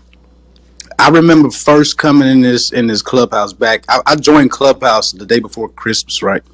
And I remember you guys were saying, damn, I just had a phone call. I was saying, yeah, we got it. You guys were saying, yeah, we got to get Bitcoin into 100,000 families. Yeah. And like, yo, the universe is kicking them out to you. You got 100,000 followers. That's going to keep increasing, creeping up on 6 months that I've just been a member, and I've been seeing it grow rapidly. And you guys continue to add value every day. You make it interesting for the listeners. So I appreciate each and every one of you mods, and I want to give you guys a huge shout out while I got the mic in my hand. So big salute to the mods. My hat's off to you. Yeah, man, I appreciate it. Well, listen, let's go ahead and start pulling some folk up. Miss Naja, she's traveling the world, so we definitely want her to get her sleep. So we make sure she's doing all right. But let's start pulling some folks up if they have questions. Let's get those questions answered, and I'll turn it to Miss Naja. You know what I'm saying? Let's do it. Yeah, this is the second half of the Genesis Block, where we answer your questions utilizing the amazing experts we have here on stage. So I just want to let you guys know, man, like not only do I appreciate the members, not only do I appreciate the mods, but I also appreciate everybody who's in the audience. If y'all not members, that's all right with us. If you want to become a member, just hit that green house up at the top and we can get busy, man. You can come join in, and we do close rooms with just members only sometimes, so that'll be really fun as well. So when you come on stage, please put your mic on mute, and then we'll get straight to your questions. So, Maj, y'all ready? You know it. All right, here's my question. Nobody can be Miss Naja, but who wants to be Miss Naja? You dig? Don't nobody want that job, boy. That's what I'm talking about. Heavy is the head that wears the crown. Queen Naja is a queen for a reason. I think whoever could say absolutely. That's exactly what I was fixing to drop. I can do my best. I'm no replacement, but I can do my best. All right, it looks like here's what's so dope. We only got a few people today, which is awesome. We got listen, the Facebook and YouTube crowd is growing every single week, which is dope. The Facebook and YouTube crowd is growing every week. But they don't really have questions. They tend to just be over having a good time. I read through their comments and laugh. So let's see who we got up on stage right now. It looks like we got, because the reason why I need somebody to do this, y'all don't understand. And I set up my things all the way across the room. Basically, it ain't that far, but it's I can't really see. Luis, what's going on? Oh no, hold on. Before that, I'm sorry. Dr. Nancy. Dr. Nancy, you have a question for us? Yes. How's everybody doing today? Doing well. Just inquiring, I noticed that Naja's coming to Detroit this month, and I did put something into Facebook as to how can I help. Waiting to get a response back from that. It would be a great opportunity to kind of get to see people in person, and I just love the things that she's doing, the traveling. It is awesome, and I thank you so much for introducing me to Bitcoin. Thank you so much for the information you've given out today and every day. Well, thank you, sister. I appreciate you and all that you do. I heard you say, Oh, absolutely. absolutely, you can help us in Detroit. So right now we got CJ, the smart guy, behind us in his huge SUV. We are pulling out of the hotel in Houston, headed to Shreveport. And I know you said that you left us a message, so bear with us because it has been a nice, beautiful 2 days. Again, pulling out of Houston. We would love to have you. So I'd like to give you a number to text me directly. So while I'm on the road, I can respond to you. So I need you to text. I'm ready. I need you to text me at area code 424-317-7373. And again, that number is 424-317-7373. And I can contact you on my road on the way to Shreveport. I will get in contact with you about Detroit, okay? Wonderful. Thank you. Have a Thank wonderful you. traveling experience and do Oh good work. man, this is awesome when you pull up and see all of your folks out and about. This is absolutely incredible. We got to do. We just starting, but I know we're gonna have to do this more often. This is awesome. And to the Black Bitcoin billionaires and the fabulous Lamar Wilson and our First Lady Wilson. I know she don't like me calling her that. I want to say thank you, and to Black Regal for your support. We would not have been able to even get started without the Black Bitcoin billionaires and YouTube. So I just want to thank you very much for all that you do. Tell you I appreciate you, and this is awesome. Yeah. Thank you very much, Black Regal, man. Real talk. Appreciate that. Wait. I'm trying to drive out of the parking lot, but I have to say this too. And our fabulous Greg, our Esquire, on the line. That brother showed up yesterday in Houston. He fed this entire RV full of people with the best, with these huge turkey legs. Oh my Turkey leg goodness. hut. Turkey And leg then, hut. man, Greg, thank you for that. And I love the shirt. Man, they gave us some peach cobbler. I'm going to come back 100 pounds heavier fooling with y'all. But I appreciate you. And thank you so much for everybody that was here in Houston. And again, we're on our way to Shreveport and then into Mississippi. And we'll stay on every day. I'm planning on doing something every morning with Sinclair Skinner and I Love Black People. So we will be on XM Radio as we travel. So thank you all just for all that you're doing to step up. We appreciate you. Greg Roger, said he I'm can do 2 also fish and 5 loaves of bread to feed the people, but he got y'all some turkey legs. Here you go. Look, here you go. Ryan been preaching all morning, boy. I'm trying to tell you. Nah. I ain't doing nothing. Safe travels, Queen Naja. Safe travels. Well, thank you. So we got some footage for you guys. Our photographer, videographer, she has a drone, man, overhead, and you all ought to see, this footage, and all of this stuff is just incredible. So I'm excited to show you all, and we're gonna do our best to keep you updated as we hit this road. Be praying for us. Somebody said they're expecting tornadoes in the area, so I forgot I was down south. So no earthquakes, but we definitely got to worry about a little. But we don't have to worry because God got us, right? Hey, it's been a spiritual meeting. This today, boy. That's it. So talk to y'all later. I'm gonna listen, but I'm gonna mute out because I got about 45, 50 feet behind me, and I am driving. So I will talk to y'all in a minute. All right, Miss Naja. Yeah, man. Shout out to CJ for riding with her. That's really awesome. Man, I wish I would have known you had some space, CJ, man. I might have caught up with you and just rode along with you, man. Especially you said you got a big SUV now. And I might not be fitting in no sedan or nothing like that. But you got a big SUV. I might have just rode around with you, CJ. I mean, hey, I'll definitely see you in Miami. Hopefully, maybe in Tulsa, Oklahoma. I don't know if you'll be able to make that trip, but if you could, I'll see you there. Man, you said you gonna stick with her till Baltimore. Let's see. So that's DC, then Baltimore. It's like the 13th, and then I got business in LA, and then after I leave LA, then I'll meet up in Tulsa, Oklahoma, and then I'll meet up in Miami. Yeah, I'm definitely supposed to be in Tulsa, man. I'm definitely supposed to be there. I'm supposed to be speaking on a panel.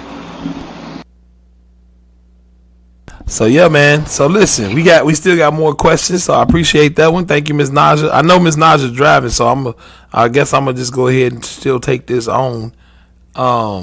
Let's see who's next. I can't see. Nerlanda, is it Nerlanda? Nerland. Nerlin. That's how you doing, Miss Nerlin. I'm doing well. I hope y'all are doing well too. My question is, so I recently got into crypto and I made I got some Bitcoin. I got everything settled. I learned about all the exchanges and all of that. And now I'm trying to learn a little bit more about the charts. Like, I don't have an interest in becoming like a super expert trader by far. However, it sounds like I've been listening to some rooms and it sounds like there are opportunities if you learn some of the charts where Bitcoin might reach a certain level and then will drop and sort of bottom out before skyrocketing up again. And I was wondering where I should start, or if you guys could point me in the right direction for when to, I know you can't time the market, but when to read the charts to know to sell your Bitcoin and then rebuy it back at the bottom so you can invest more in it. And I'm assuming that kind of cycles every so often. And not necessarily to make profit for me, but just to accumulate more Bitcoin. And by profit, I mean, I don't want to like cash out.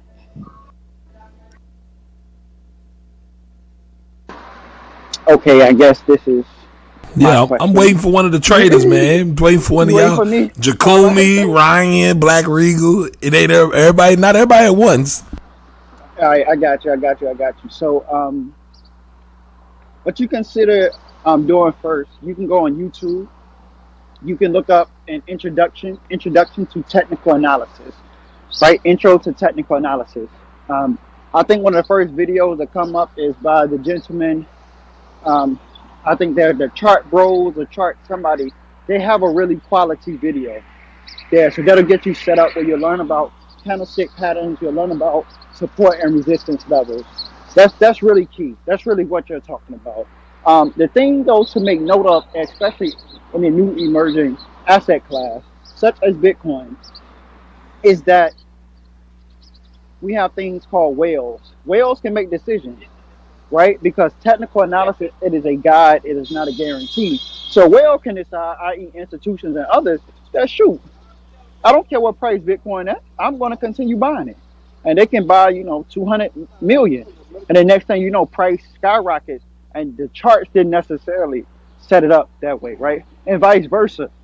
We can have some FUD to come out, people that don't understand the space, right? Because the only thing that they was focused on profit and not the purpose, then they cash out, right? And they sell at a loss. So you just have to keep that type of thing in mind. This other gentleman on YouTube, I haven't watched his videos in a while, but he has some really unique things. His name is Benjamin Cohen. Benjamin Cohen looks at Bitcoin and other things on a logarithmic regression scale, so on a log model. So it's powers of 10 that you are really seeing there. That smooths out all of the volatility that is within Bitcoin. You sort of kind of get a real cleaner chart, and you can sort of kind of see where things are in that price cycle, right? But what I would encourage you to do is don't sell, because that's a taxable event, right? But if you are trying to sort of kind of test out that idea, look up profit taking strategies, so that instead of you selling everything thinking that it's the top, or that you're going to try to get back in at the bottom could happen that we've seen quickly and get ate up, right? It gets eaten up because algo traders are using Fibonacci extensions and all these other things like that, and have all of these bots and stuff that are going in. They already have these limit order set or stale order set. Like, they already have it set. So you want to get the training in first. A particular rule is that, once you make 25%, you scale off a little bit. But shoot, you can make 25% in a day, like in a couple minutes, right? So you have to shift those profit taking margins just a little bit in this space in order to make it make sense, right? Because if you're only making 25% and you're taking profit there, but you're in a 22% tax bracket and you're being taxed short term, right? And CJ can touch on this. You're being taxed at your ordinary income rate. How much percent did you truly make? So we don't want to be giving profit away thinking that we're making, and then we're just giving the money over to the feds, right? So hopefully, Nerlon, that helped. And I mean, you come into the other rooms with Doc, and we can continue to discuss this sort of kind of idea of profit taking in the space. But again, I would not suggest anyone try to trade unless you have technical analysis down pat, but more so you know yourself as a person, as a trader. Because you can really go from unrealized profit to realized losses really quickly in this space. Don't let the unrealized profit turn to losses. This is Ryan. I'm done speaking. Did that help you, sister? Yes, I am going to start with the YouTube references, and I was wondering if there are any other places where I could just start to get familiar with looking at the charts like in real time. TradingView. You can go right on TradingView. You can pull up charts. Yeah, definitely. Some other place. Yeah. Oh, Jacomi, tap in, bro. Tag in. Go ahead. I didn't hear the whole question. So, what was her original question?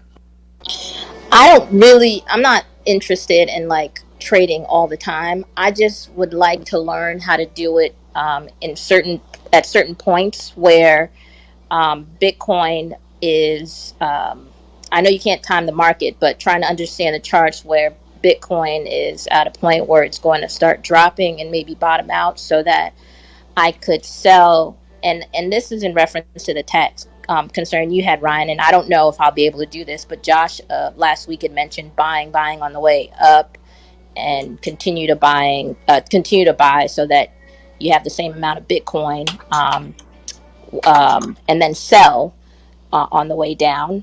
And I don't totally understand, how to read the charts, but essentially I want to take advantage of the periods in time where Bitcoin is going to bottom out, so that I could sell and then buy at the bottom, so that I can accumulate more Bitcoin. Can I just say, I don't want to. This is not something I want to do every day. I just want to learn when the moments happen, so that I can recognize them. Right. So it definitely sounds like you want to get into this trading game, and that's what it is. I would say just because of the platform that we're on right now, you can either DM me or DM Ryan, and I can give you some resources to that fact. I could tell you right now that like me looking at the charts, like I am not interested in selling any Bitcoin at this point. Right? If I had some, I wouldn't sell it. But from what I know about the last two cycles that we've had, or the last two bull runs that we had as far as Bitcoin is concerned, it goes through 3 cycles. And from what I can see is that we're just in the first cycle. So I'm not interested, I wouldn't be interested in selling, but definitely being able to buy it at strategic points is good. But yeah, definitely, just hit one of us up, and, we can give you the resources that you might be looking for. I also partner with a company that helps people, find their way in this space. So I'll give you that resource as well. Miss Nerlin, can I just say something real quick? Who asked you to go out of town? The stupid young one or the married one? The married one. That's what I thought. Don't go. You hear me? And you know what? You're not listening to me because I see you going. I see you going. I'm just telling you. I'm trying to help you to avoid the heartache. Do you know who that is, Miss Nerlin? Don't go. That's Cleo. That's a Jamaican. That's Cleo. You know who Cleo is? That's a Jamaican talking. She said, call me now. That's what she normally says. She's She's a future, what do you call it, fortune teller. Hand reader. So here's the thing, Miss Nerlin. This is what I'm gonna say. I let the traders talk because they do the trading. The problem is that I've seen this thing happen in a bad way, and you may sell, right? Your everything on your chart and everything tells you should sell, and it's Sunday night and you said, I got it just right and I got to sell right now because it's right at the top. It's supposed to go at 63.45 and I'm going to drop it and I'm going to sell right there so I can catch up to it. And you're going to sell and then you're going to roll over and go to sleep. And this market is a 24/7 market.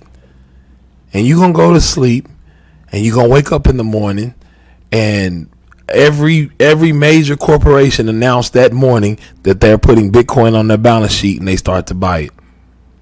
And Bitcoin goes up to $80,000 and you just sold it at 63.45. Yep. And guess what happens? All the Bitcoin you have, now you're never going to get the same amount back. I've seen that story happen many times. Of course, it was at lower levels at 1,500, right? It was around 6,000, 3,000. You hear these same stories happening because everybody wants to catch the top, sell at the top, and then buy back in at the bottom. And that means you're going to have to go find Miss Cleo. Facts. Again, technical analysis is a guide. It is not a guarantee.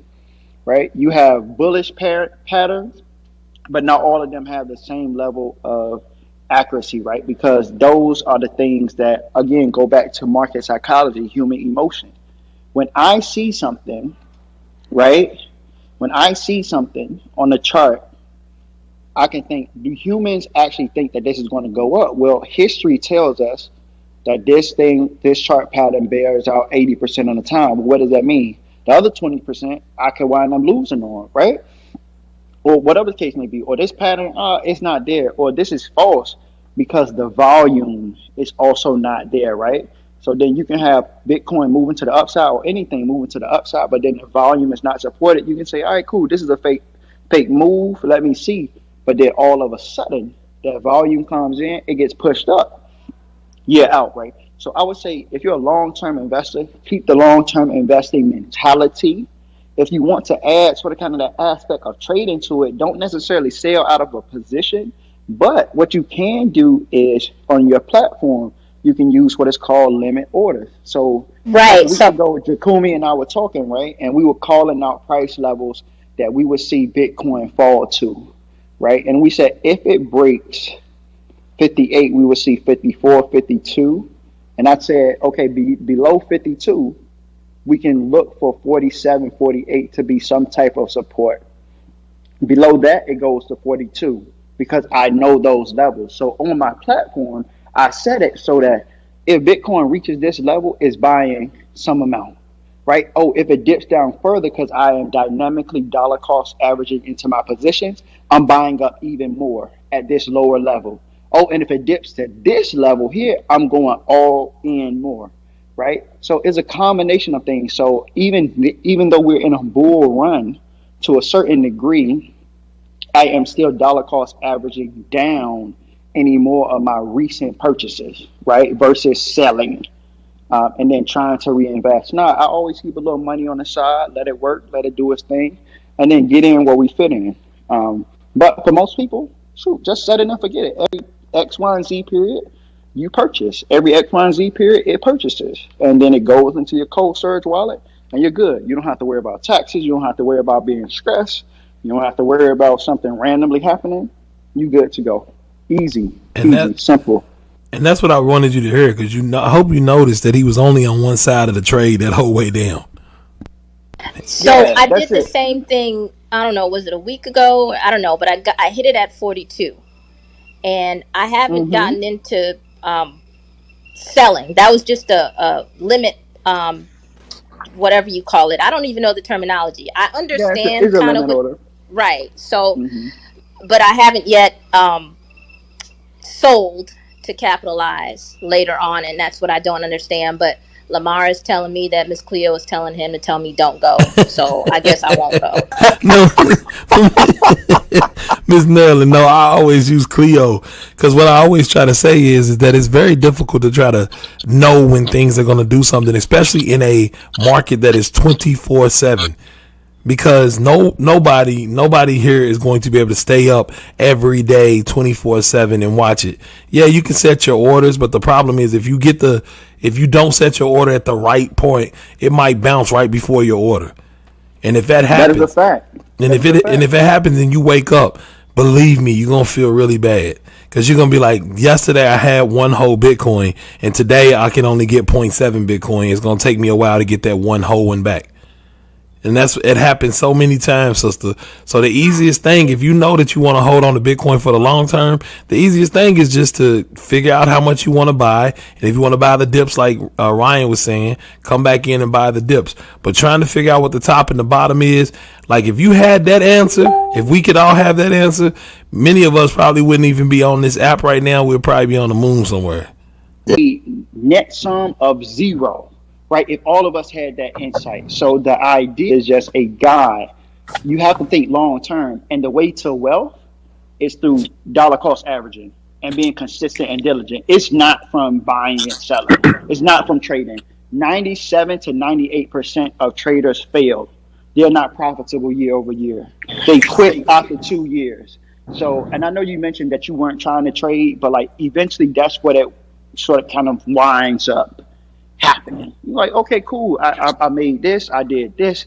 Let me try to do this. Let me try to do that. And then don't make a simple mistake. Now you are screwed, right? I have a So I question. just wanted. So I'm a person that trades. I teach people how to trade, right? But I would separate a long-term portfolio from anything that you're trying to do, like trading wise, buying and selling, because you want that math to be clear from an accounting perspective and separate that fully out from anything that you're doing longer term. But this is Ryan. I'm done speaking. I have a question. So, how do you guys feel about dollar cost averaging, and how are you guys thinking about dealing with capital gains tax in the future when you cash out your Bitcoin or your crypto in general? I don't have any Bitcoin, so I don't Yeah. have to worry about that. I was gonna say, and anybody that has Bitcoin, dollar cost averaging is something that we tell people to do to accumulate, because it is all about accumulation. I mean, there's not going to be any more than 21 million. So why ever sell it when you could potentially wind up losing your hand on what you already have, like your hold on what you have in your hand? A bird in the hand is better than two in the bush, because that two in the bush is possibility, and the one in the hand is what you actually have, right? So it's like what you hold. So from that standpoint, I think it's just a whole lot better with something that can get away from you like that, just to hold on what you have and accumulate more. From the other side of that, though, when you're talking about the capital gains taxes on Bitcoin in the future, people that have Bitcoin will be able to, in the future, use that Bitcoin as collateral to borrow against it, like wealthy folks do a lot of their other assets. Right? When you have equity in your home, people borrow against it and use that equity to do things. When you have, if you're Bill Gates or Jeff Bezos, you borrow against your securities so that you don't have any income tax. You see what I'm saying? So that's the same thing. That's true. Yeah, that's 100% true. Yeah, that's the same thing that's going to happen with Bitcoin as we move further into the future. More people won't be letting it go. They'll just borrow against it, get the fiat that they need because the asset is appreciating. Then by the time it's time for them to actually, do something about it, they can probably just roll that one into a new loan and actually use less Bitcoin, take some Bitcoin off the top because of the appreciation of the asset itself. And as you continue to move down that path, you can just keep rolling it and rolling it and rolling it and rolling it. And I mean, those are very advanced types of strategies for how you would basically cascade your Bitcoin through loans. But yeah, man, I think that's what most people will do in the future. I think right now it's just about accumulation. It's about having enough assets so you can do that in the future. You know what I mean? Makes 100% sense. Thanks. Oh yeah, you welcome, man. Let's see. Miss Nerlin. Miss Nerlin, are you good? Yeah, I was about to say if you good, because you just. I'm good. Thanks, Ryan, Jacoby, Lamar, Miss Cleo. Thank you. called me Yeah, now. don't do it. Don't do it. Don't do it. Don't do it. Hold, That's sister, all we hold gotta do. on. Them things are precious. I'm telling you, we gonna mess around and have some moves here. And even if here's the thing. Let's say that the move goes completely down. In that situation, you still want to hold on, because the problem is that most people wind up, I don't care where it's at, most people wind up selling and wish they had the amount that they sold later on in the future. It happens over and over and over again.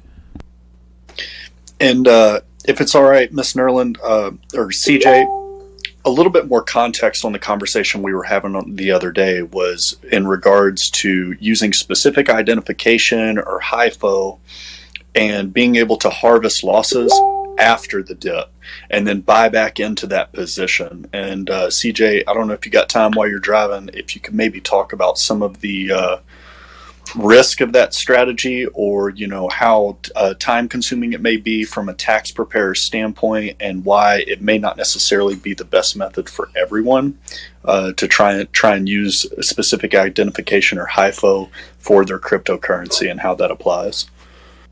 Yeah, every single transaction, or I should say, every single tax situation is going to be slightly different.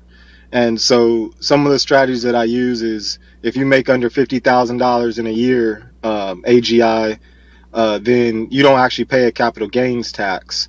So at that moment, I would try to use, possibly the gains that were the biggest, so that you don't have to ever pay taxes on it because you've already filed for it, because you make under a certain threshold.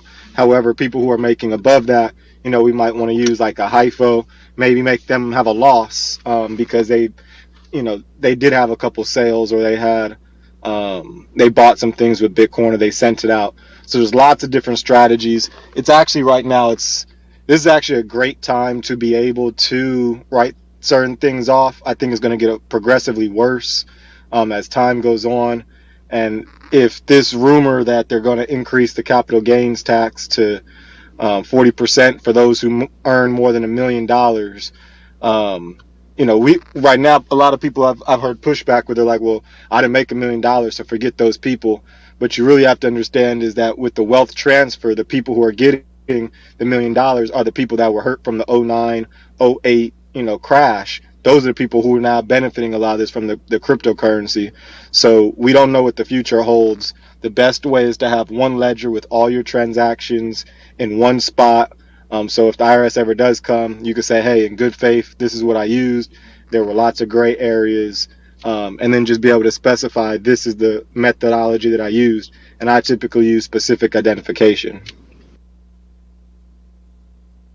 Yeah, I will say really quickly, there's an article on Forbes that I had read a while ago. Let me see if I can find it. And I'll just put it in my profile so everybody can just like PTR really quickly. But this is not meant, again, to be tax advice. This article is like 7-8 months old. But it sort of kind of supplements CJ course as well. When we PTR, the title of it is what crypto taxpayers need to know about FIFO, LIFO, and specific ID, and it provides some examples there, right?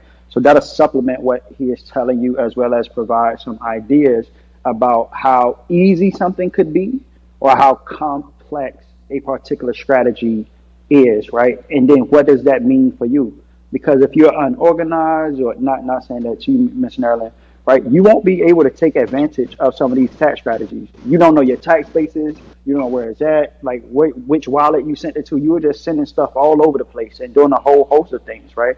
So we have to be mindful to keep as clear and clean records as possible. And one of the easiest ways to do that is just, dollar cost average and keep things moving, so that you're only buying. And then when you truly sell, that's when you can discuss some of those tax strategies that would be appropriate. This is Ryan. I'm done speaking.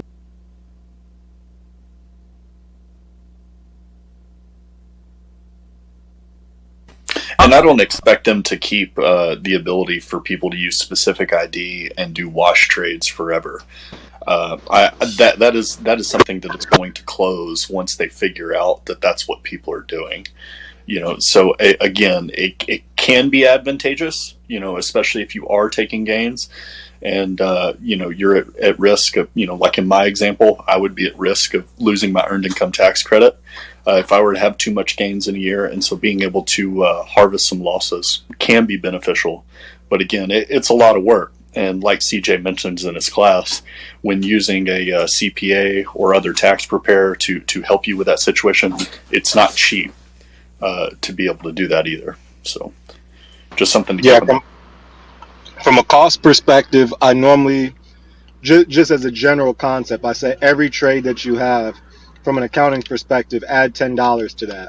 So if you're making trades that are thousands of dollars big and you're selling, adding $10 for an accounting fee is typically not that bad. But if you're somebody who's trying to make these, $10, $20 gains, you're really hurting yourself. So just make sure that every trade that you have, just in the back of your head, say, hey, would I pay an accountant $10 for this trade?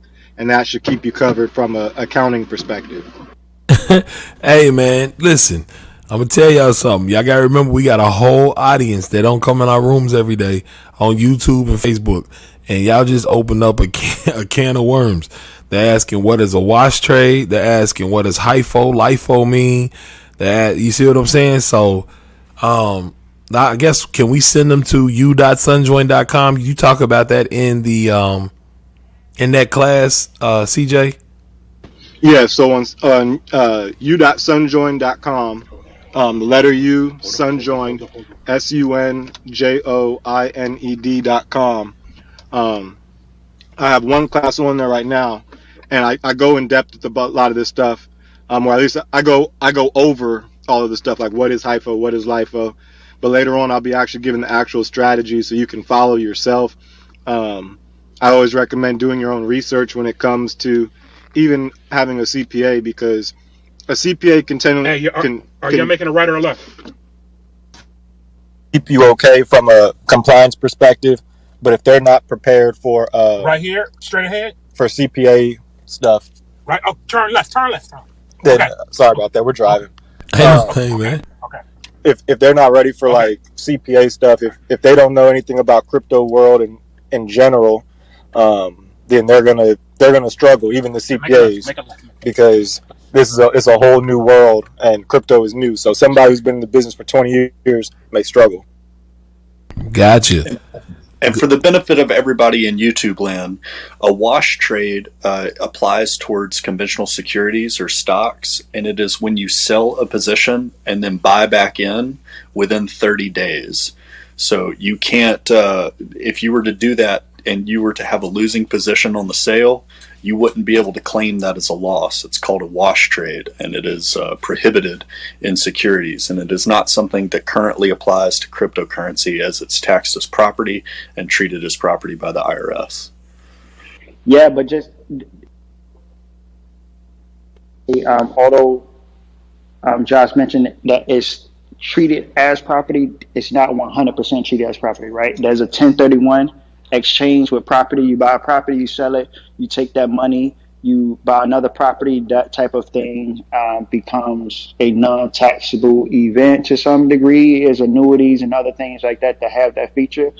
Cryptocurrency does not have that feature. So although they say it, they don't really fully give it to us, right? So here's the thing, and CJ can correct me if I'm wrong, but I use my fiat, I purchase crypto. That is a non-taxable event. But then I use that crypto to purchase another form of crypto. That then becomes a taxable event, right? And then I use that crypto to then purchase another crypto, or even to go into a stable coin. That is then also a taxable event. And then I use that stable coin to, let's say, go into fiat. Then that still becomes a taxable event as well, right?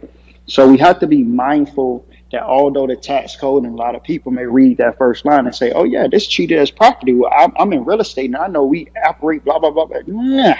You got to make sure that you're reading fully about what this space has, and like make some of those distinctions as well, right? So it's some positive things, but crypto taxation is not favorable right now. So I don't want anybody to hear Josh mention, oh, it's treated as property, and then you go out here buying, selling, and doing all that other stuff like that, and then have a huge tax bill at the end of the year because you didn't really understand what he was meaning. So, and listen, right, on people asking about u.sunjoin, on u.sunjoin.com, you're actually getting a class from a CPA for $10.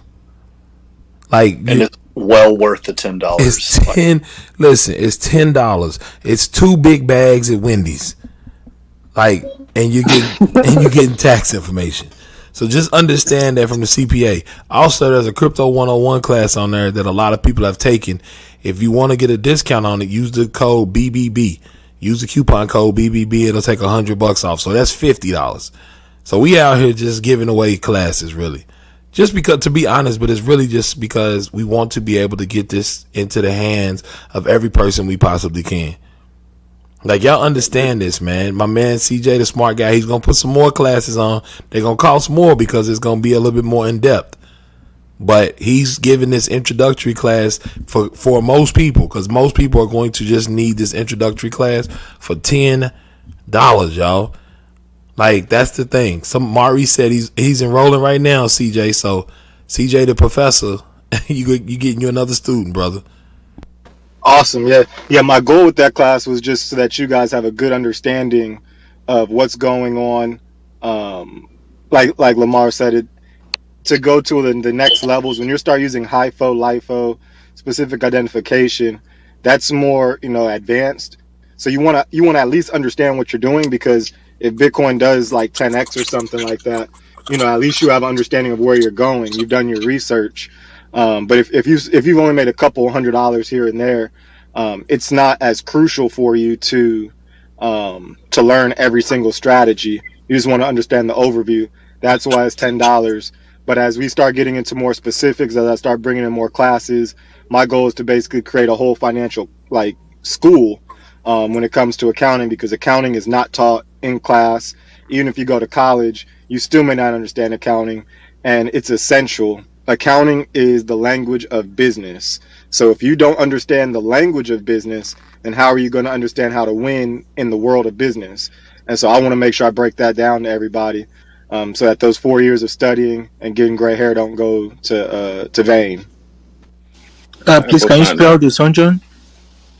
It's u.sunjoined, SUNJOINED, like joined by the sun, SUNJOINED.com. So the letter U, the letter U. Yeah, the letter U like university. It's u.sunjoined because it's Sunjoined University. Thank you. So if we do get into tax problems, we can get Greg. If the IRS comes after us, right? We can get Greg to help get us off. No, I don't think Greg does tax law. No, well, I don't do tax law, but we can definitely help on the criminal side. Oh, dang. He said if you, it's criminal. He said if you out here evading taxes, then Greg got your back if you out here evading taxes. You. Yeah. And don't marry accountants. Don't marry accountants. I married 2 of them. And, my first one, so she calculated everything and future growth on my, whatever. It was from the time of separation to, to all that on the assets and everything. So just be careful. What? They got me good. Most people don't think, the point of separation, they're going to be like, okay, this is where it stopped, No, she calculated, she got the amount from the day we got separated till the divorce was final, the growth on it. I just want to remind everyone that we are streaming live to YouTube, Facebook. No, this is totally legal. I'm just saying, she calculated it, and that's why I was saying you'd be careful marrying accountants. So I got much respect. They get you good on that was my first wife when I got divorced, so just be careful. Man, my whole goal in life is to not need Greg's services now. Right. Okay. I didn't say anything shady. That was legal, man. That what I mentioned. Well, you guys, we gotta listen. I suck at this. Miss Naj is way better because we done been on Nerland's question the whole entire hour for Facebook. Man, we done on Facebook in 30 seconds. So I'm sorry, you guys on Facebook and YouTube. I'm sorry, but they loving it. They said they love the conversation. So let's get this thing wrapped up on Facebook and YouTube. Yes, this was the Genesis Block Live. I'm your boy Big Mar, and our panel of esteemed experts have done a wonderful job of breaking down what's going on in Bitcoin for the last week, and also getting into even some tax questions. Make sure y'all tune in again next week at 11 a.m. on Monday. Mondays are for education. Make sure you tune in to Gentlemen of Crypto at 10 on YouTube, and then swing on over to the Black Bitcoin Billionaire channel at 11. Thank everybody on Facebook. Thank you guys on YouTube.